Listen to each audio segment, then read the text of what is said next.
A segunda teoria do aparelho psíquico. Entre 1920 e 1923, Freud remodela a teoria do aparelho psíquico e introduz os conceitos de id, ego e superego, para referir-se aos três sistemas da personalidade. O id constitui o reservatório da energia psíquica. É onde se localizam as pulsões, a de vida e a de morte. As características atribuídas ao sistema inconsciente na primeira teoria são, nessa teoria, atribuídas ao id. É regido pelo princípio do prazer. O ego é o sistema que estabelece o equilíbrio entre as exigências do id, as exigências da realidade e as ordens do superego. Procura dar conta dos interesses da pessoa. É regido pelo princípio da realidade, que com o princípio do prazer rege o funcionamento psíquico. É um regulador na medida em que altera o princípio do prazer para buscar a satisfação considerando as condições objetivas da realidade. Neste sentido, a busca do prazer pode ser substituída pelo evitamento do desprazer. As funções básicas do ego são percepção, memória, sentimentos, pensamento. O superego origina-se com o complexo de Édipo, a partir da internalização das proibições dos limites e da autoridade. A moral, os ideais são funções do superego. O conteúdo do superego refere-se a exigências sociais e culturais. Para compreender a constituição desta instância, o superego, é necessário introduzir a ideia de sentimento de culpa.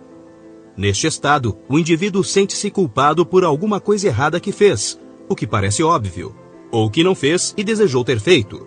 Alguma coisa considerada má pelo ego, mas não necessariamente perigosa ou prejudicial. Pode, pelo contrário, ter sido muito desejada. Por que então é considerada má?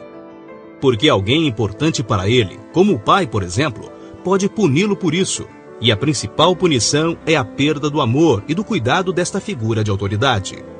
Portanto, por medo dessa perda, deve-se evitar fazer ou desejar fazer a coisa má, mas o desejo continua e por isso existe a culpa. Uma mudança importante acontece quando essa autoridade externa é internalizada pelo indivíduo. Ninguém mais precisa lhe dizer não. É como se ele ouvisse esta proibição dentro de si.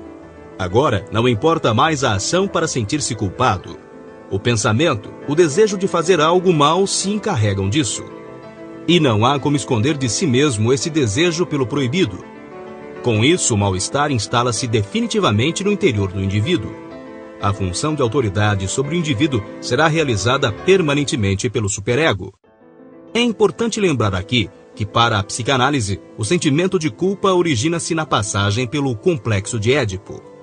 O ego e, posteriormente, o superego são diferenciações do id, o que demonstra uma interdependência entre esses três sistemas, retirando a ideia de sistemas separados.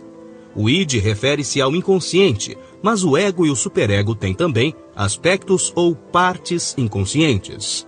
É importante considerar que estes sistemas não existem enquanto uma estrutura vazia, mas são sempre habitados pelo conjunto de experiências pessoais e particulares de cada um, que se constitui como sujeito em sua relação com o outro e em determinadas circunstâncias sociais.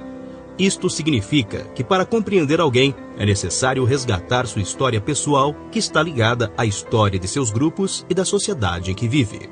Em nosso próximo encontro, falaremos sobre os mecanismos de defesa ou a realidade como ela não é. Até lá!